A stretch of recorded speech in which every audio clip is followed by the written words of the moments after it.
உங்கள் லைஃப்பில் ரெண்டே ரெண்டு பேர் தான் உங்களுக்கு எதிராக செயல்படுறாங்க. அது உங்கள் க்ளோஸ் ரிலேட்டிவ்ஸ். தெரிஞ்சுக்கணுமா? பதிவை கேளுங்க.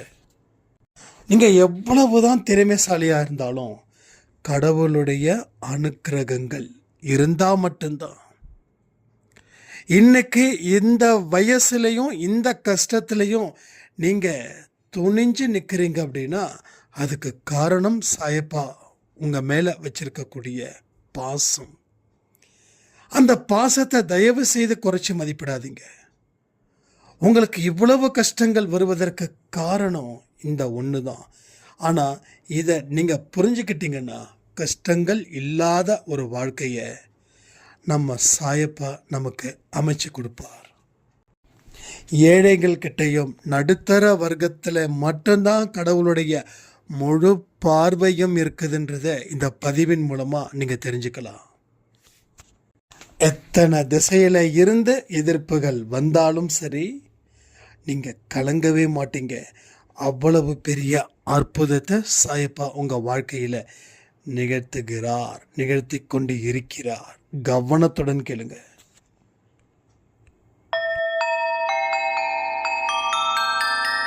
ஓம் சாயிரா சாயிரா, ஓம் சாயிரா சாயிரா, ஓம் சாயிரா சாயிரா, அன்பே சாயிரா. சாயிராம். என் உயிரானவர்களே, ஒரு பெரிய உயர்ந்த தத்துவத்தை பற்றி தான் இன்னைக்கு நாம் பார்க்க போகிறோம். எந்தெந்த வார்த்தைகளை நீங்கள் கேட்குறீங்களோ அந்த வார்த்தைக்கு உயிர் இருக்குது அப்படின்னு நீங்கள் நினைக்கணும்னு நம்ம நிறைய பதிவில் சொல்லியிருக்கோம். உங்கள் வாழ்க்கை மாறணும் அப்படின்னா நீங்கள் கேட்குற வார்த்தைகள் உங்கள் வாழ்க்கையில் பயன்படணும். இந்த பயன் தரக்கூடிய வார்த்தைகளை தான் நாம் இன்னைக்கு பார்க்க போகிறோம்.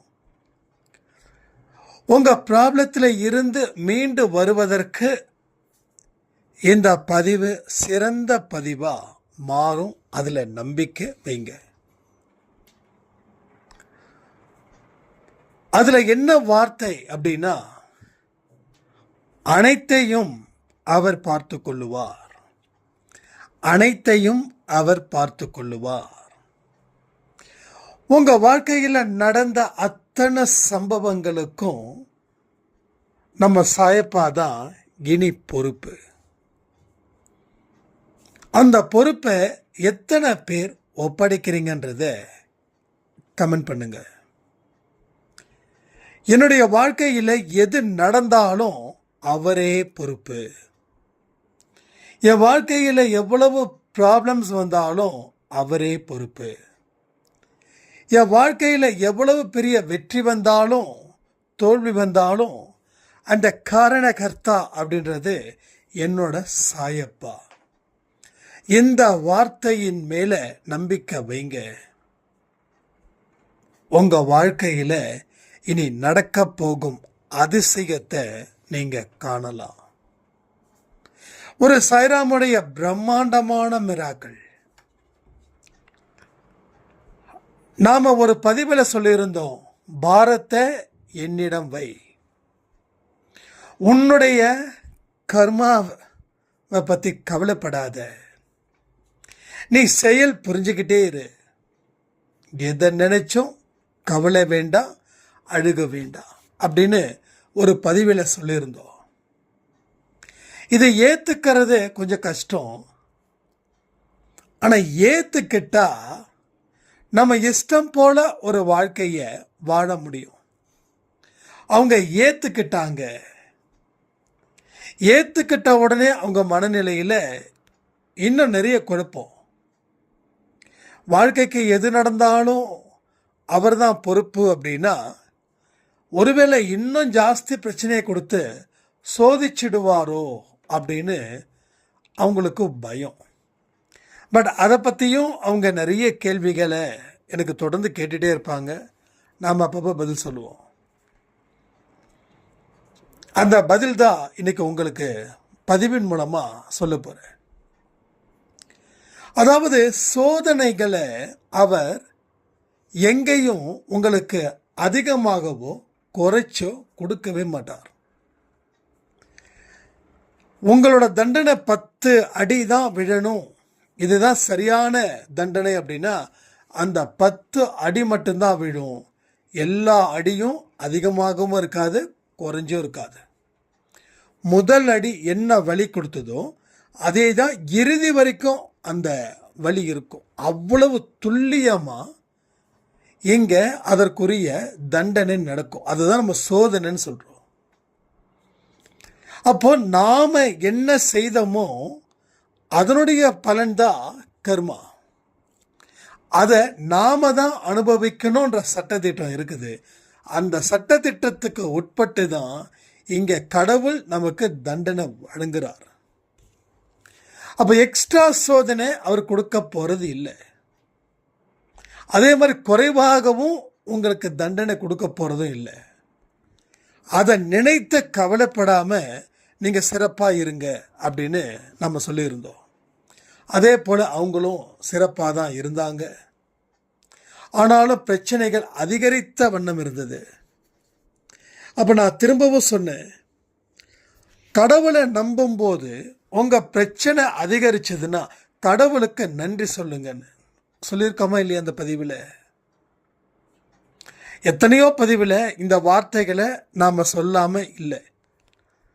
ஏன்னா இங்கே எல்லாருக்கும் ஒரு எதிர்பார்ப்பு, நான் சாய்பாவை வணங்கிட்டேன், வணங்கினதுக்கு அப்புறமும் எனக்கு இவ்வளோ பிரச்சனைகள் வருதே அப்படின்னு. அப்போ நம்ம சொன்னோம், ஒரு ஆக்சிடெண்ட் ஆகும், ஒரு வலியோட நீங்கள் வாழ்ந்துட்டுருக்கீங்க, அது அந்த வலி நிரந்தரமாக்கப்படுது. அப்போ அதுக்கு ஒரு சர்ஜரி தேவைப்படுது. சர்ஜரி பண்ணால் சரியாயிடும். அந்த ஹோப்பில் சர்ஜரி பண்ணுறீங்க. சர்ஜரி பண்ணும்போது ஒரு வலி, சர்ஜரி பண்ணி முடித்ததுக்கப்புறமும் ஒரு வலி இருக்குது. ஆனால் அந்த வலி நிரந்தரம் இல்லாதது. ஒருவேளை சர்ஜரி பண்ணலைன்னா அந்த வலி நிரந்தரமாக இருக்கும். பட் சர்ஜரி பண்ணிட்டோன்னா வலி அதிகமாக இருக்கும், ஆனால் நிரந்தரமான வலி இல்லை. அப்போது அது தற்காலிகமான வலி. அந்த வலியை தாண்டினதுக்கப்புறம் உங்களுக்கு மறுபடியும் மீண்டும் அந்த இடத்துல எந்த வலியும் ஏற்படாது. அன்னைக்கு நினைப்பீங்க, நல்ல வேளை நம்ம சர்ஜரி பண்ணிட்டோம், இல்லைன்னா இந்த வலி எப்போ வருது, எந்த நேரத்தில் வருது, எந்த இடத்துல நம்ம இருக்கும்போது வருதுன்னே தெரியாது, அவ்வளவு நான் கஷ்டப்பட்டேன். ஆனால் சர்ஜரி பண்ணாங்க, நான் பொறுத்துக்கிட்டேன், அந்த வலியையும் பொறுத்துக்கிட்டேன், இப்போது அந்த வலி இல்லைன்னு சொன்னவங்க எத்தனையோ பேர். அப்போ தெய்வத்துக்கிட்ட முறையிடும் போது சோதனை அதிகரிக்குது. நீங்கள் செய்த கர்மாக்கள் தானே தவிர வேறு ஒன்றும் இல்லை. அதிகப்படியான சோதனைகளை ஏன் கொடுக்குறாருன்னா, நீங்கள் அதை சகிச்சுக்கிட்டு வரணும். வந்ததுக்கு அப்புறம் நல்ல அருமையான அழகான பெருமையான ஒரு வாழ்க்கையை வாழணுன்றதுக்காகத்தான் அந்த சோதனையோட அளவு ஜாஸ்தியாகுது. அப்போது நம்மளுடைய பிரச்சனைகளை ஃபேஸ் பண்ணி தான் அந்த வலி இருக்குது. அதை பொறுத்து கொண்டு வாழ்கிறவர்களுக்கு பிரச்சனைகளே இல்லை. அதே போல் அந்த அம்மா 3 மாதம் கஷ்டப்பட்டாங்க. அதுக்கப்புறமா 4வது மாதத்துலேருந்து கொஞ்சம் கொஞ்சமாக ரிலாக்ஸ் ஆச்சு. இன்னைக்கு டோட்டலாக அவங்களுக்கு பெரிய மிராக்கிள் நடந்துடுச்சு. ஸோ ஏன் நடந்ததுன்னா, அவங்க தன்னை கடவுள்கிட்ட ஒப்படைச்சதால. எல்லாமே அவர் செயல் அப்படின்ற ஒரு வார்த்தை எவ்வளவு அழகான வார்த்தை. அந்த வார்த்தைக்கு உட்படணும். அப்போது தீயவர்களெல்லாம் தப்பான செயல் செய்கிறாங்களே, அப்போ அதுவும் கடவுளுடைய வழிதானா அப்படின்னு ஒரு கேள்வி எழும். நான் ஒன்றே ஒன்று சொல்கிறேன், தீயவர்கள் நல்லவர்களாக மாறும் பொழுது அப்பொழுது வரக்கூடிய சோதனைகள் அனைத்தும் கடவுளால் கொடுக்கப்பட்டது. அதுதான் முக்கியம். ஒருத்தன் கொலை பண்ணுறான், ஒருத்தன் நல்லவனை அழிக்கிறான் அப்படின்னா அது கடவுள் செயல் இல்லை, அது அவனுடைய செயல், அந்த தனி மனிதனோட செயல். அப்போ அவனுக்கு பனிஷ்மெண்ட் வரக்கூடிய காலத்தில் கடவுளே என்னை மன்னிச்சிடு, நான் செய்த தப்பு இன்னதுன்னு தெரியாமல் நான் செஞ்சிட்டேன், இப்போ அதற்கு நான் மன்னிப்பு கேட்குறேன் அப்படின்னு அவனுக்கு தண்டனை கொடுக்கும்போது அவன் கதறுவான் இல்லை. அப்போ அது கடவுளால் கொடுக்கப்பட்ட ஒரு தண்டனை, அதுதான் கடவுளுடைய செயல். அப்போ நாம் என்ன நினைக்கணும் அந்த இடத்துல, அதாவது அந்த தீயவன் என்ன நினைக்கணும் அந்த இடத்துலனா, எத்தனை பேரோட கண்ணீருக்கு நான் காரணமாக இருந்தேன், அந்த காரணமாக இருந்ததால தான் இன்னைக்கு நான் கண்ணீர் விட்டு இருக்கேன், அதனால் கடவுளே எனக்கு இந்த தண்டனையை கொடுத்தது சரிதான் அப்படின்னு அவன் ஏற்றுக்கிட்டான்னு வச்சுக்கோங்களேன். அந்த தண்டனை முடிஞ்சதுக்கப்புறம் அவன் நல்ல வாழ்க்கையாக வாழுவான். இல்லைன்னா அடுத்த ஜென்மத்தில் அவனுக்கு நல்ல வாழ்க்கை கிடைக்கும். ஏன்னா நிறைய விஷயங்கள் பண்ணானா இந்த ஜென்மத்தில் தீராது இல்லையா.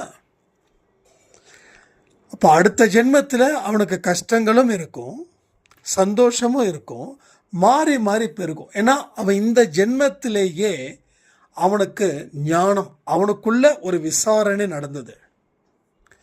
அவனே ஜட்ஜாக இருந்தான், பொறுப்பான ஜட்ஜாக இருந்தான், அவனே பொறுப்பான வக்கீலாக இருந்தான், அவனே குற்றவாளியாக இருந்தான், உண்மையாக இருந்தான். அதனால் அவன் அந்த தண்டனையை ஏற்றுக்கிட்டான்.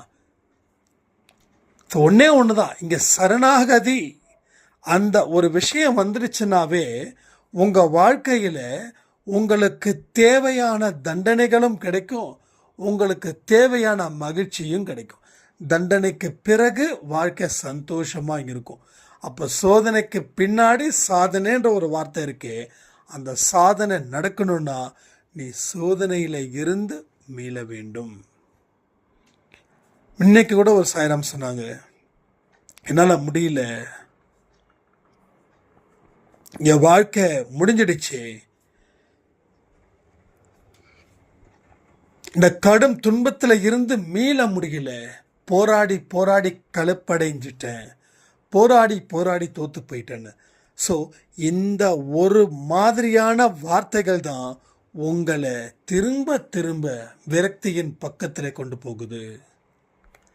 சரி, வாழ்க்கையை முடிச்சிட்டோம் அப்படின்னா என்ன நடக்கும்? முடிஞ்சிடுமா? சொல்லுங்க, முடிஞ்சிடுமா? அப்போ இந்த வாழ்க்கை முடிஞ்சிடுச்சு அப்படின்னு நினைக்கிறீங்க, இந்த உடலுக்கு உண்டான வாழ்க்கை முடிஞ்சிடுச்சு, அடுத்த உடலுக்கு உண்டான வாழ்க்கை ஆரம்பிச்சிடும். அப்போ அங்கே இருந்த துன்பங்கள் கண்டினியூவாக ஆகும். அப்போ துன்பங்கள் இப்போ இருக்கிறது 10 மடங்குன்னா அதுக்கு அடுத்தது 100 மடங்கு துன்பத்தோடு தான் நம்ம இந்த பூமிக்கு வருவோம். ஃபஸ்ட்டு அந்த 10 வருஷம் 15 வருஷம் குழந்தை பருவத்தில் கடவுள் எந்த தண்டனையும் கொடுக்க மாட்டார். கொஞ்சம் கொஞ்சமாக மேலே போக போக போக தான் தண்டனை அதிகரிக்கும். அப்போது அடுத்த பிறவிலையும் அந்த தண்டனை அனுபவிக்கிறது புத்திசாலித்தனம் அப்படின்னு நீங்கள் நினச்சிங்கன்னா நீங்கள் என்ன வேணாலும் முடிவு பண்ணுங்க. பட் நம்ம அன்பை சாய் குடும்பத்தில் இருக்கிறவங்க அத்தனை பேரும் பிரில்லியன்ட், நான் நம்புகிறேன், 100க்கு 100 நம்புகிறேன். அப்படிப்பட்ட ஒரு தாட்டுக்கு நீங்கள் போக மாட்டீங்கன்ற முழு நம்பிக்கையோடு தான் இந்த பதிவையே நான் கொடுக்குறேன். இல்லாட்ட இதை வேறு மாதிரி பதிவாக நான் மாற்றிருப்பேன். அப்போது சோதனைகள் வரும், பல்ல கடிச்சுக்கிட்டு வாழ்க்கையை வாழ்ந்து பாருங்க. என்னால் வாழ முடியும் அப்படின்னு நம்புங்க. எவ்வளவுதான் சோதனைகள் கொடுத்தாலும் கொடுப்பவர் கடவுள் தானே. அந்த நினைப்போட உங்கள் வேலைகளை கவனத்தை செலுத்துங்க. வேலைகளை கவனத்தை செலுத்த செலுத்த உங்கள் கர்மாக்களுடைய பலம் குறையுது, உங்கள் செயலால் உங்கள் பலம் அதிகரிக்குது. ஸோ ஒரு பக்கம் குறையுது, ஒரு பக்கம் அதிகரிக்குது. ஏதோ ஒன்று நடந்துக்கிட்டே இருக்கும் உங்கள் வாழ்க்கையில். அது உங்களுடைய விழிப்புணர்வு பெற்ற நிலையிலேயே அது நடக்கணும். உங்களுக்கு தெரியாமல் நடக்கக்கூடாது, தெரிஞ்சே நடக்கணும். அப்போ என்ன நடக்கணும், ஏது நடக்கணும், எப்போ நடக்கணும், எப்படி நடக்கணும், இது எல்லாமே நீங்கள் முடிவு பண்ணணும். நீங்கள் முடிவு பண்ணி அதை கடவுளுக்கிட்ட ஒப்படைக்கணும். ஒப்படைச்சதுக்கு அப்புறம் அதில் வர கஷ்ட நஷ்டத்தை பார்த்து கவலைப்படக்கூடாது. அதுதான் கடவுள் சொல்கிறாரு, பொறுப்புகளை என்னிடம் ஒப்படைத்து விட்டு உன்னுடைய செயலில் நீ கவனத்தை வை, வேற எதுலேயும் கவனத்தை வைக்காத. கவலையில் உன் மனசை வைக்காத, பயத்தில் உன் மனசை வைக்காத, விரக்தியில் உன் மனசை வைக்காத, தோல்வி ஏற்படும் அந்த மனநிலையில் உன் மனசை வைக்காத. இது எல்லாம் காட் வேர்ட்ஸ். இதெல்லாமே இதுதான் கடவுளோட வார்த்தைகள். வேற எதுவுமே கடவுளோட வார்த்தைகள் இல்லை. வேற வார்த்தைகளை தயவு செய்து நம்பாதீங்க. யாரும் என்னென்னமோ சொல்லுவாங்க, நம்பாதீங்க. யார் என்னென்ன சொன்னாலும் அது உங்களுக்கு செலவை கொடுக்கும், உங்களுக்கு அலைச்சலை கொடுக்கும், உங்களுக்கு விரக்தியையும் கொடுக்கும். ஒரு மனுஷன் ஒரு பிரச்சனை தீரணும் அப்படின்னா அதிகமாக செலவு பண்ணி, அதிகமாக அலைந்து திரிந்து, அதற்கப்புறம் அவனுக்கு தோல்வி கிடைச்சதுன்னா விரக்தி தானே வரும். அந்த விரக்தியே இங்கே இருக்கக்கூடாது. ஸோ எந்த செலவும் இல்லை, எந்த அலைச்சலும் இல்லை. எல்லாமே உன்னிடத்தில் இருந்து எடுக்கப்பட்டு உன்னிடத்திலே திருப்பி கொடுக்கப்படும். கமெண்ட் பண்ணுறீங்க அந்த வார்த்தையை, உன்னிடத்திலிருந்து எடுக்கப்பட்டு உன்னிடத்திலே திருப்பி கொடுக்கப்படும். என்னது? சக்தி, அற்புதம், அதிசயம். நீ காலையில் தானே சொன்னோம், நீயே ஒரு அதிசயம், நீயே ஒரு அற்புதம். வேற எங்கேயும் அதிசயம் இல்லை, வேற எங்கேயும் அற்புதம் இல்லை. கடவுள் அவரை மாதிரியே நம்மளை செதுக்கியிருக்கார். அவருடைய தன்மைகளை நமக்கு கொடுத்துருக்கார். அறிவு, ஞானம் அத்தனையும் ஒரு மனுஷன் இப்போ வேணும் அப்படின்னு நினச்சா கூட அவன் லைப்ரரிக்கோ இல்லை வேற எங்கேயோ போக வேண்டிய அவசியமே இல்லை. ஒரு நாள் கண்ணை மூடி அவனால் மௌனத்தோட தியானத்தோட அவன் இருந்தாலாவே போதும். அந்த 6 மணிக்கு அப்புறம் அவன் நல்ல நிலைமையை அவன் உணர்வான். அதாவது காலையில் 6 மணியில் இருந்து மாலை 6 மணி வரைக்கும் கண்களை மூடி ஒரே இடத்துல உட்காந்துருந்தீங்கன்னா அவனுக்கு தேவைப்படக்கூடிய அத்தனை ஞானங்களும் அவனுக்கு கிடைக்கும். அதுக்காக இதை செய்ய வேண்டாம், ஏன்னா இது ரொம்ப கஷ்டம். இது மூலமாக ஸ்ட்ரெஸ் ஜாஸ்தியாகும். ஜஸ்ட் ஒரு 1 hour நீங்கள் கண்களை மூடி நாளைக்கு உட்காந்து பாருங்கள். நாளைக்கோ ஏதோ ஒரு நாள் அமைதியான முறையில் ரொம்ப ரிலாக்ஸ்டாக எல்லா கவலைகளையும் நான் உங்ககிட்ட ஒப்படைச்சிட்டேன், நீ பார்த்துக்கோ அப்படின்னு சொல்லி அந்த நம்பிக்கையில் நீங்கள் உட்காந்து பாருங்கள். அதுக்கப்புறம் உங்களுக்கே தெரியும் எவ்வளவு பெரிய அற்புதம் நாம் அப்படின்னு. கர்மாக்களை இருந்து தப்பிச்சு கொள்வதற்குத்தான் இந்த வழிகள். ஏன்னா கர்மாக்களை எதிர்த்து போராடுவது ரொம்ப கஷ்டம். 100 பேர் கூட சேர்ந்து நீங்கள் போராடி கூட ஜெயிச்சிடலாம். ஆனால் கர்மா கூட சேர்ந்து போராடி ஜெயிக்கிறதுன்றது ரொம்ப கஷ்டம். அது நுட்பமானது. அப்போது கடவுளுடைய துணை இருந்தால் மட்டும்தான் நீங்கள் மீள முடியும். நல்லா பாருங்களேன், உங்கள் லைஃப்பில் அதிகபட்சம் 2 பேர் தான் உங்களுக்கு எதிராக செயல்பட்டு இருப்பாங்க. 2 பேர். உங்களால் அவங்கள எந்த இடத்துலையும் எதிர்கொள்ள முடியல, தோற்று போயிட்டே இருக்கீங்க. அப்போது அவங்க இதே வெளியில் இருக்கக்கூடிய ஆட்களாக இருந்தால் 10 பேரை கூட உங்களால் எதிர்த்து நிற்க முடியும், போராட முடியும், வெற்றி பெற முடியும். ஆனால் 1 இருந்து 2 பேர் தான். இவங்க கிட்ட எதிர்த்து நிற்க முடியல, போராட முடியல, வெற்றி பெற முடியல. திரும்பி திரும்பி கீழே விடுறீங்க. உண்மையா இல்லையா? உண்மையா இல்லையா? அப்போ இவங்க தான் கர்மான்ற ஒரு அடையாளம். புரியுதா? அதாவது உங்களை எதிர்த்து நிற்கிறவங்க அத்தனை பேரும் கர்மாக்களுடைய உருவங்களை தவிர நிஜமானவர்கள் இல்லை. அதனால் அவங்க மேலே நீங்கள் எந்த ஆக்ஷனும் எடுக்க வேண்டாம். உங்கள் பலம் அதிகரித்தாவே அவங்க பலகீனம் ஆயிடுவாங்க. அப்போ அவங்க நீங்கள் போராடுறதுக்கு முன்னாடியே உங்ககிட்ட சரணாகதி ஆயிடுவாங்க. நீங்கள் எதிர்த்து நிற்க வேண்டிய அவசியம் இல்லை, போராட வேண்டிய அவசியமும் இல்லை. உங்களை பலப்படுத்திக்கோங்க. மனதளவில் கடவுள் துணையோடு பலப்படுத்திக்கோங்க. கடவுளோட அருள் இல்லாமல் ஒருவரும் வெற்றி பெற முடியாது. அந்த வெற்றி நிற்காது. நிறைய பேர் அப்படிதான் தன்னுடைய அறிவால் ஆற்றலால் வெற்றி பெற முடியும் அப்படின்னு நம்புகிறாங்க. ஏன்னா வெற்றி பெற்றதால் அந்த அகங்காரம் அவங்களுக்கு உள்ள நுழைஞ்சு அந்த அகங்காரம் பேசுது. குடிக்காரனுக்கு அந்த குடி பேசுறது போல இவனுக்கு அந்த அகங்காரம் உள்ள போயிட்டு அந்த அகங்காரம் தான் பேசுதே தவிர அவன் பேசல. அப்போ மறுபடியும் அவன் தோல்வி அடையும் போது அவ்வளோதான், ஃப்ளாட்டு. அதுக்கு மேலே அவனால் எழுந்திருக்க முடியவே இல்லை, எழுந்திருக்க முடியாது. ஏன்னா கடவுள் அருள் இல்லை.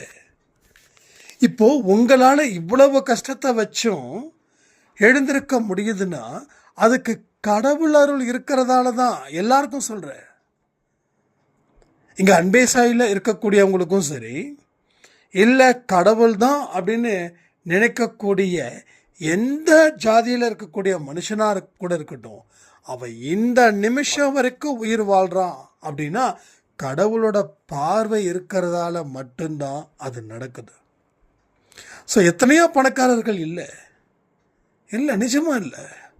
அவங்க இந்த உலகத்தை விட்டே போயிட்டாங்க. கடவுள் அருள் பெற்றவர்களால் மட்டும்தான் இன்னைக்கு இவ்வளவு வருஷங்கள் வந்துட்டு இருக்காங்க. 92 வயசு ஒரு சாய்ராம், ஒரு அந்த அவங்க நம்மளோட அன்பே சாயிட கேட்குறவங்க, அவங்க ஒரு அழகான தமிழ் குரலில் பேசுகிறாங்க. 92 வயசு ஆகும்போது எப்படி பேசுவாங்கன்னு தெரியும் இல்லையா? தம்பி, அன்னையிலேருந்து இன்னைக்கு வரைக்கும் எனக்கு கஷ்டம், எனக்கு ஆனால் நான் வாழ்ந்துட்டுருக்கேன் அப்படின்னு. எப்படி வாழ முடியுது? எத்தனையோ பேர் இல்லை. 60 தாண்டதே பெரிய விஷயமா இருக்குது, 70 தாண்டது அதை விட பெரிய விஷயமா இருக்குது. ஆனால் 92 வயசு ஆன ஒரு ஏழை குடும்பம் இருக்கிறாங்கன்னா என்ன அர்த்தம்? என்ன அர்த்தம் சொல்லுங்க? அதாவது தெருவில் இருக்கக்கூடிய குடும்பத்தை பார்த்துருக்கீங்களா? அந்த குடும்பத்தில் இருக்கக்கூடிய குழந்தைங்களை பார்த்துருக்கீங்களா? அந்த குழந்தைக்கு ஒன்றும் ஆகலை. ஆனால் பணக்கார வீட்டில், மாளிகை வீட்டில் இருக்கிற குழந்தைங்களுக்கு அடிக்கடி பிரச்சனை ஆகுது. என்ன அர்த்தம்? கடவுளோட பார்வை அந்த தெருவில் இருக்கக்கூடிய குடும்பத்து மேலே இருக்குது, அதனால் அந்த குடும்பத்துக்கு ஒன்றும் ஆகலை. பணக்காரர் வீட்டில் ஒரு கொசு கூட உள்ளே வர முடியாது, ஒரு தண்ணி கூட, ஒரு சின்ன டஸ்ட்டு கூட இருக்காது. ஹைஜீனிக் ஃபுட்டு, ரைட்டா? Hygienic food. ஸோ அப்படிப்பட்ட குழந்தைங்களுக்கும் எல்லா பிரச்சனைகளும் இருக்குது. ஏன்னா கடவுளோட பார்வை. அப்போ கடவுளோட பார்வை ஏழைகள் மேலே தான் இருக்குது. கடவுளோட பார்வை நடுத்தர வர்க்கத்தின் மேலே தான் இருக்குது. ஏன் தெரியுமா? நம்ம பணக்காரர்களுக்கு எதிரானவர்கள் இல்லை, அப்படி நினைக்க வேண்டாம். நம்ம கோடீஸ்வரனுக்கு எதிரானவர்கள் இல்லை. பணக்காரர்களை பார்த்து நமக்கு போட்டி இல்லை, பொறாமை இல்லை. அதை புரிஞ்சுக்கணும். ஏன்னா யார் திக்கற்றவர்களாக இருக்காங்களோ அவங்களுக்கு தானே தெய்வம் துணை. இப்போ பணக்காரனுங்க வேறு வழி இல்லாமலாம் இருக்காங்க. அவங்க பணத்தாலே, பணம் தான் அவங்களுக்கு கடவுள், பணம் தான் அவங்களுக்கு கடவுள், பெயர் தான் அவங்களுக்கு கடவுள், புகழ் தான் அவங்களுக்கு கடவுள். ஆனால் நம்மளை மாதிரி நடுத்தர வர்க்கம், நம்மளை மாதிரி ஏழைகளுக்கு கடவுள்னா அந்த கடவுள் தான் நமக்கு துணை. நமக்கு பணம் துணை இல்லை, உண்மையான கடவுள் தான் நமக்கு துணை.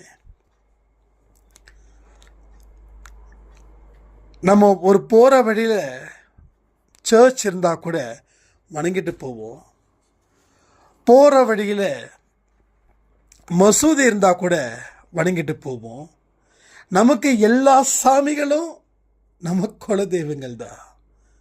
இது யாருக்கு வரும் தெரியுமா? ஏழைகளுக்கும் மிடில் கிளாஸ் பீப்புள்ஸ்க்கு தான் வரும்.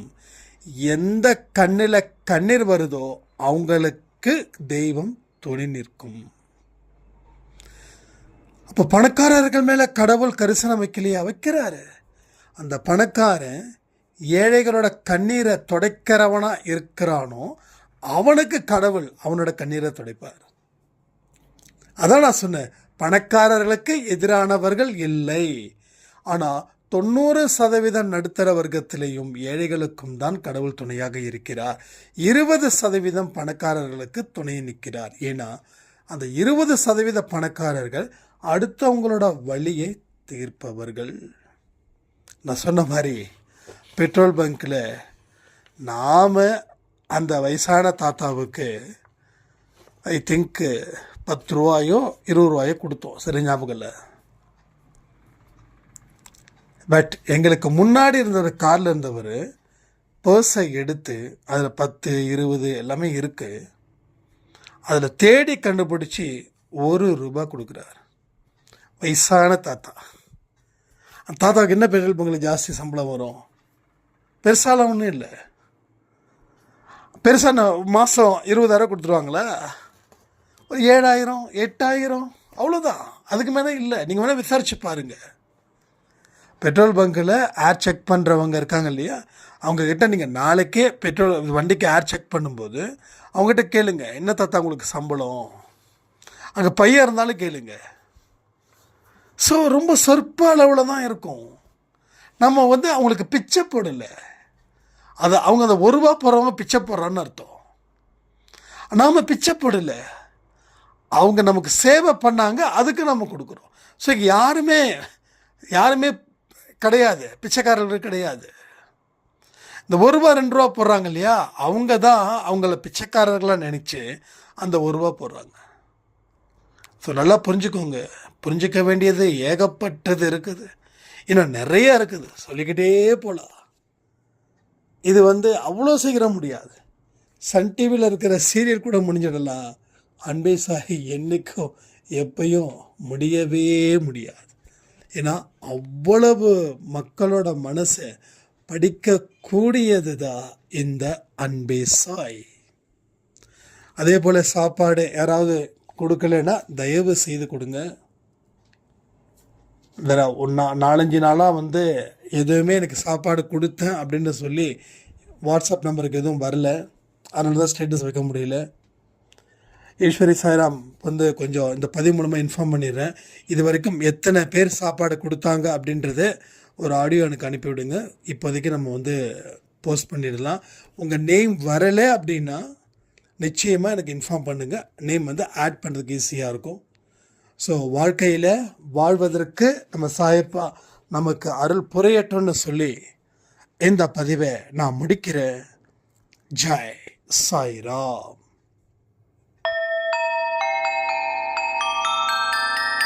ஓம் சாயிரா. ஓம் சாயிரா.